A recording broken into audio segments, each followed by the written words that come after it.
नमस्कार पेंशन धारकों, सांवला गुरु में आपका फिर से स्वागत है। तो साथियों, आपको बड़ी खबर सुनाने जा रहे हैं। तो खबर सुनने से पहले हमारे चैनल को सब्सक्राइब करें और बेल आइकन दबाएं ताकि हम अपडेट दें तो सबसे पहले आप तक मैसेज पहुंच सके। तो साथियों, खबर सुने विस्तार से। चलो खुशखबरी का सिलसिला शुरू करते हैं। तो पेंशन धारकों, वेतन आयोग आने के कारण या पेंशन में संशोधन होने के कारण जो बाद में रिटायर पेंशन भोगी होते हैं तो उनकी पेंशन तो बढ़ जाती है, लेकिन जो पहले से रिटायर होते हैं तो ऐसे पेंशन भोगियों की पेंशन में संशोधन नहीं किया जाता है।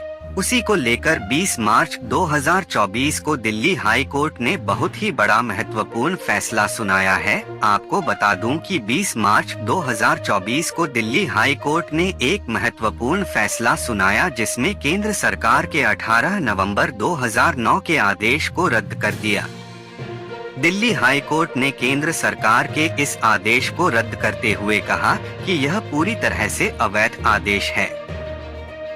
20 मार्च 2024 को दिल्ली हाई कोर्ट ने श्री SPS वेंस और श्री DS नकारा के मामलों में सुप्रीम कोर्ट द्वारा स्थापित कानूनी मिसालों के साथ विरोधाभास का हवाला देते हुए केंद्र सरकार के 18 नवंबर 2009 के ज्ञापन को रद्द कर दिया। आपको बता दूं कि सुप्रीम कोर्ट ने 9 सितंबर 2008 को एक फैसला दिया था जिसमें कहा था कि एक ही रैंक से रिटायर्ड पेंशन भोगियों की पेंशन समान होनी चाहिए, चाहे वे डिफेंस के हो या सिविल के केंद्रीय पेंशन भोगी हो।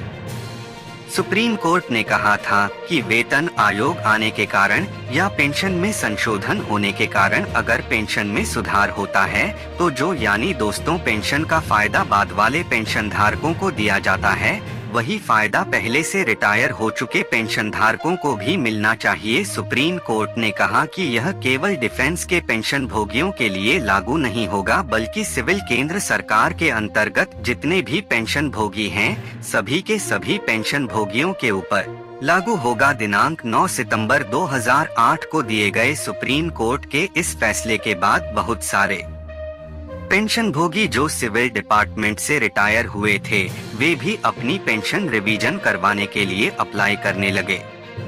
अब सरकार के सामने एक बड़ा सवाल पैदा हुआ कि इतने सारे पेंशन भोगियों की पेंशन रिवीजन किस प्रकार से की जाएगी। उसके बाद तत्कालीन केंद्र सरकार ने मिनिस्ट्री ऑफ फाइनेंस और मिनिस्ट्री ऑफ लॉ के साथ इसकी चर्चा की और चर्चा करने के बाद यह फैसला लिया कि इस तरह का बेनिफिट सिविल केंद्रीय पेंशन भोगियों के ऊपर लागू नहीं होगा।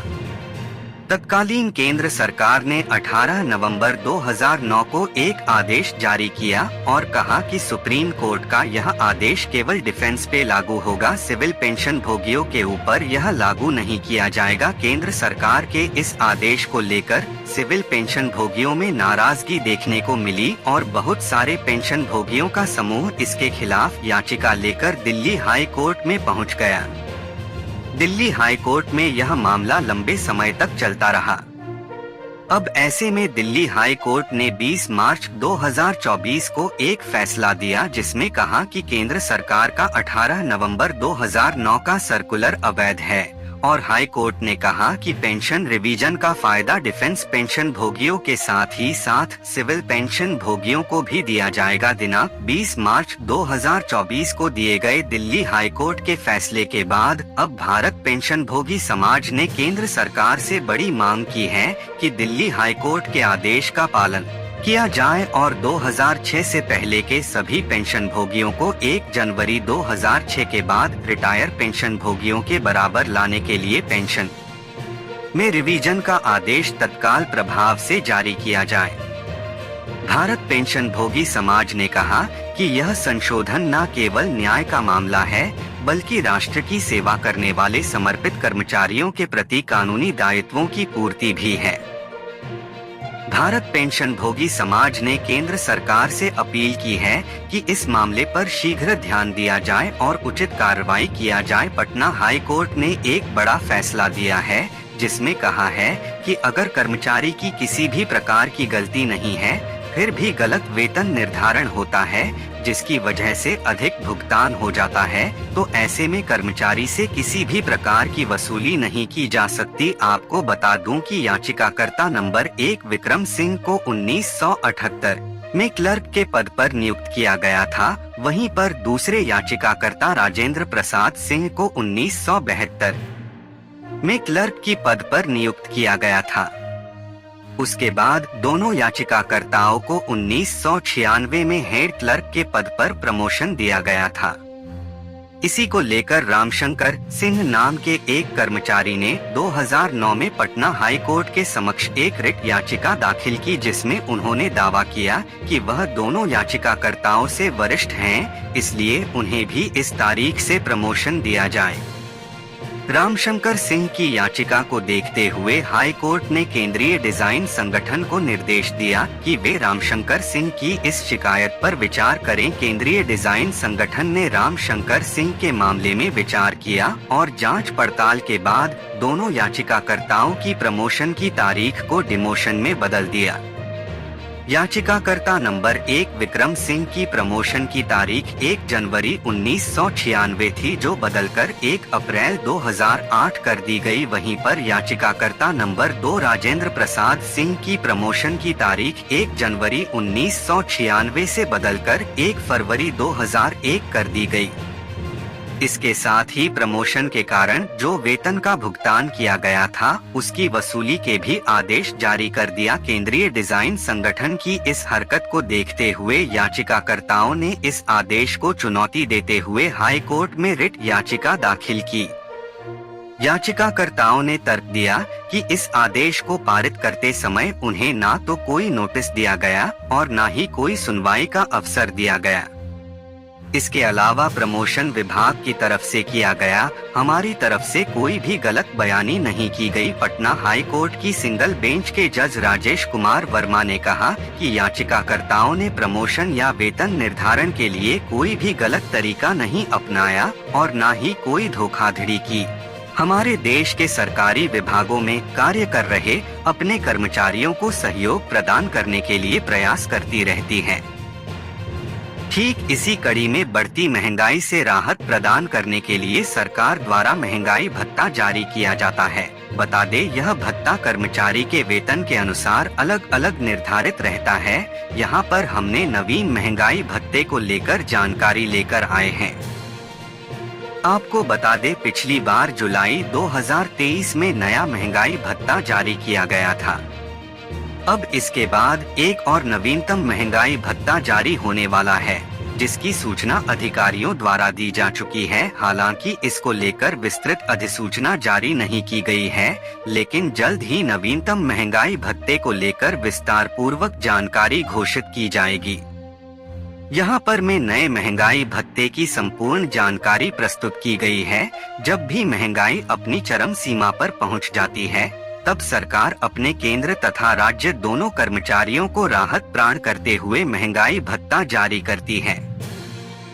वर्तमान में कर्मचारियों की कुल सैलरी का 46% भुगतान महंगाई भत्ता के रूप में किया जाता है और अब इस साल नवीन महंगाई भत्ता जारी होने के बाद सहयोग राशि में 4 से 5% वृद्धि देखने को मिलेगी। अभी तक यह घोषित नहीं किया है कि नवीन महंगाई भत्ता जारी होने के साथ भत्ते में कितनी फीसदी वृद्धि की जाएगी।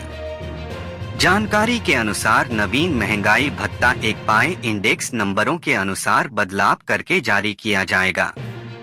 ऐसे में संभावित तौर पर हम यह कह सकते हैं कि नया महंगाई भत्ता 50% से ज्यादा तो जारी होते हुए देखा जा सकता है। जैसा कि आपको बता दें कि पिछली बार 42% फीसदी से बढ़ाकर 46% दर से महंगाई भत्ता कर्मचारियों को प्रदान किया जाता है। उदाहरण के तौर पर समझे तो यदि किसी कर्मचारी को 30,000 मासिक वेतन प्राप्त हो रहा है, तो उसे महंगाई भत्ते की दर के अनुसार अभी 13,800 रुपए प्राप्त हो रहे हैं। ऐसे में अब नया भत्ता लागू होने जा रहा है, तो इसके बाद प्रदान की जाने वाली महंगाई भत्ता की राशि में भी वृद्धि होकर मिलने वाली है। संभावित तौर पर यदि 46% से बढ़कर नवीन महंगाई 50% भत्ते की दर से लागू होता है, तो कर्मचारी को वर्तमान में मिलने वाली राशि में 4% वृद्धि के साथ मिलने वाली है। यानी नवीन महंगाई भत्ता लागू होने के बाद 552 रुपए की वृद्धि के साथ कर्मचारियों को 14,352 रुपए की राशि मिलने लगेगी। हालांकि हमने यहाँ पर वृद्धि को दर संभावित तौर पर बताई है। वास्तव में जिस महंगाई भत्ते की दर जारी होने वाली है उसकी जानकारी अभी तक जारी नहीं की गई है। जल्द ही हमें इसकी जानकारी जानने को मिलने वाली है। यहाँ पर आपको इस बात की भी जानकारी जानने को मिलने वाली है कि आखिर कब तक सरकार द्वारा आधिकारिक तौर पर नवीन महंगाई भत्ते को जारी करने को लेकर विस्तृत सूचना की घोषणा करेगी। ऐसे में आप लेख को पढ़ना जारी रखें। जैसा कि हमें ज्ञात है कि अभी सिर्फ इस साल के नवीन महंगाई भत्ते को लेकर सरकार द्वारा शॉर्ट नोटिफिकेशन या बयान दिया था। अभी तक इसे जारी करने को लेकर विस्तृत सूचना नहीं आई है। ऐसे में देश के जितने भी सरकारी कर्मचारी हैं, उन्हें यह आशंका है कि क्या महंगाई भत्ता नहीं लागू होगा, तो हम उन्हें बताना चाहते हैं कि निराश होने की आवश्यक नहीं है। लोकसभा चुनाव के सिलसिले के कारण नवीन महंगाई भत्ता जारी होने में देरी हो रही है। जल्द ही लोकसभा चुनाव के बाद नवीन महंगाई भत्ता लागू कर दिया जाएगा। और इसकी विस्तृत जानकारी की बात करें तो जब भी नवीन महंगाई भत्ता लागू होता है तो उसकी जानकारी या तो मार्च माह में घोषित की जाती है या फिर सितंबर माह में जारी की जाती है। अब मार्च का महीना तो निकल गया है, ऐसे में पूर्णतः संभावना है कि आने वाले सितंबर माह में इस साल का नया महंगाई भत्ता जारी हो सकता है। यदि आप नवीन महंगाई भत्ते की टेबल देखना चाहते हैं जिसमें यह कैलकुलेशन रहती है कि आखिर कर्मचारी को कितना को महंगाई भत्ता दिया जाएगा, उसकी जानकारी द रेट्स टेबल में उपलब्ध रहती है। इसीलिए नीचे हमने इसकी टेबल प्रस्तुत की गई है जिसे प्रत्येक कर्मचारियों को एक नजर अवश्य देख लेना चाहिए।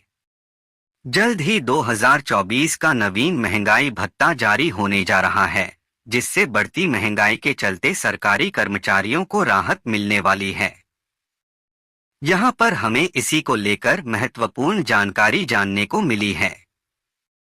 बता दे यहाँ पर हमने यह जाना कि नवीन महंगाई भत्ता की संपूर्ण जानकारी कब तक जारी हो सकती है और नवीन भत्ते के साथ साथ कर्मचारी को कितनी सैलरी मिलने लगेगी। तो साथियों, वीडियो को कर दो लाइक।